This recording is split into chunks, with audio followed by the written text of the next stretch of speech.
Alright folks, this is eScientific Notation practice. We are going to be going through what they are as well as unit conversion. These are two skill sets that will come in handy later on in class. Of course, you should always keep in mind that the conversion factors are something that we expect you to kind of have a vague idea for, but not necessarily remembering the exact numbers. There are some that hopefully by practice will get you to a very familiar place, such as from 1,000 grams to 1 kilogram. You should recognize that the kilo means 1,000 times.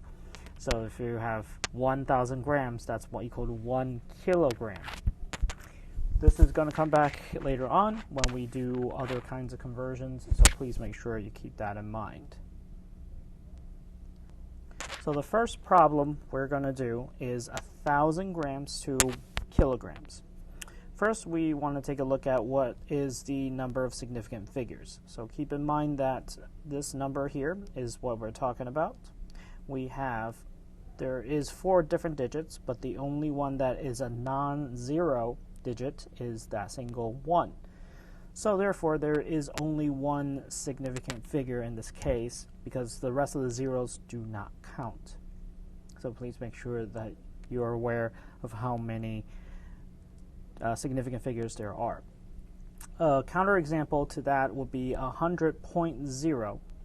If that is the case, if there is a decimal here that was otherwise not present here, then that will become 4 significant figures because the decimal place makes it so that all of these are significant versus just that single 1.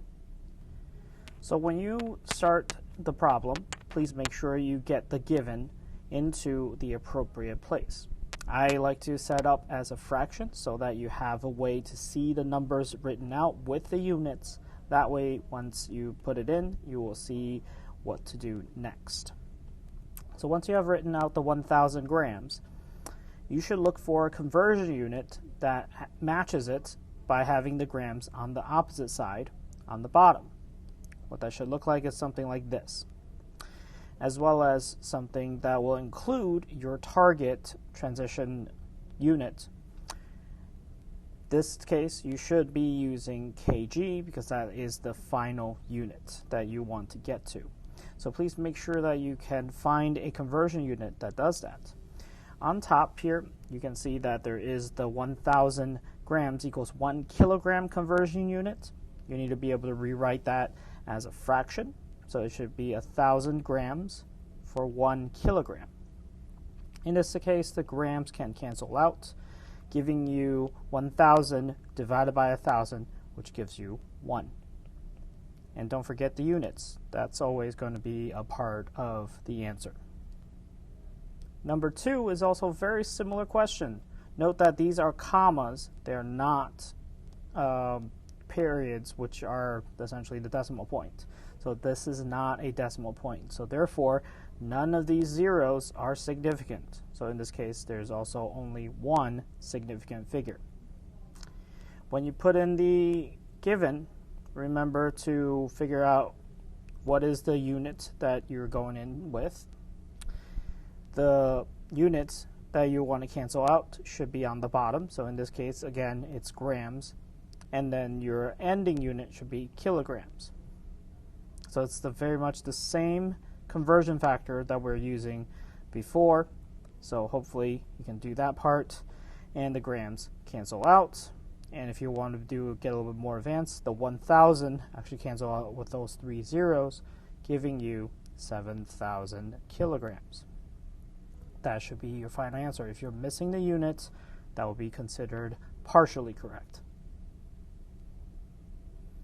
So you can take a moment to pause if you would like to go back over the other 2 questions. In question number 3, this time there is 4 different digits that are non-zeros, so therefore there's 4 significant figures.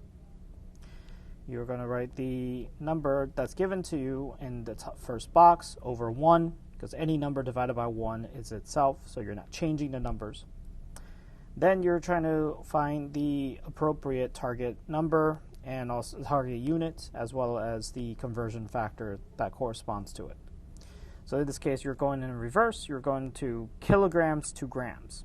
Make sure your kilograms is on the opposite side, on the bottom, so that you can quickly cancel them out.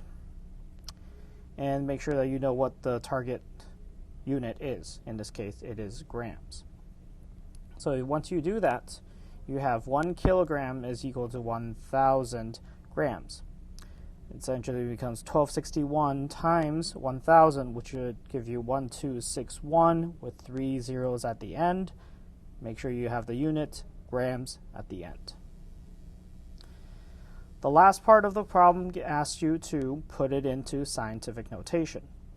So in this case, you are moving the decimal place from the end, which is usually there, over until you have only one digit in front of it. So in this case, you moved it 1, 2, 3, 4, 5, 6 times. So the final number should be 1.261 times 10 to the, you go back, make sure you count it right, 1, 2, 3, 4, 5, 6. 6 places. So it's 10 to the 6th power, and the unit is grams. So that will be the complete answer. Make sure you have that, or else it would not be considered correct. Problem number 4. This one has 800 without a decimal point at the end. So there is 2 zeros which are non-significant. So therefore there's only one that is significant in this case, which is the 8. So therefore there's only one significant figure. You continue to put in the units that you are given and also the number that you're given. Try to find a conversion factor that could change that. So you're looking for milliliters and liters. Where do you see milliliters and liters? There should be 2 places. All right, so it's either here or here. They're both there. Okay. So make sure you know that it is 1,000 to 1. So in this case, you want to have the milliliter on top because that is your target. And also the unit that you want to cancel out is liters, which should go on the bottom.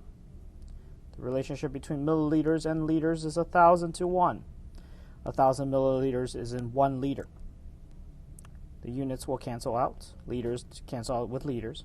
Becomes 800 times 1,000, which is just 800,000. So there's 5 zeros at the end, and make sure you have the unit carried over.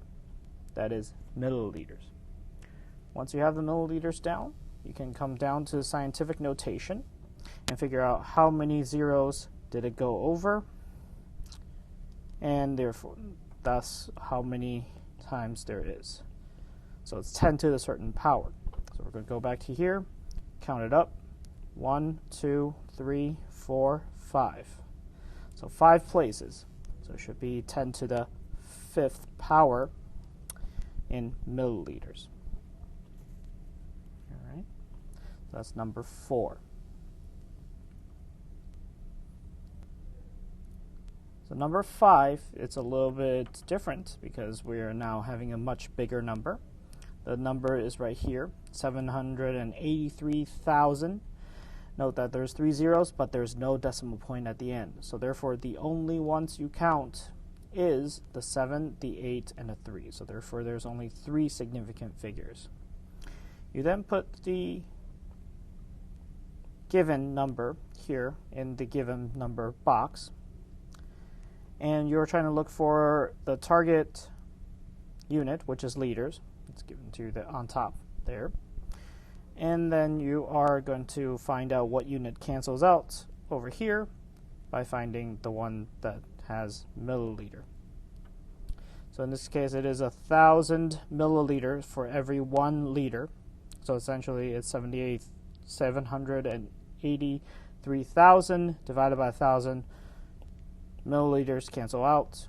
What you're left with is 783 liters. All right, so once you get that answer, you need to turn that into scientific notation.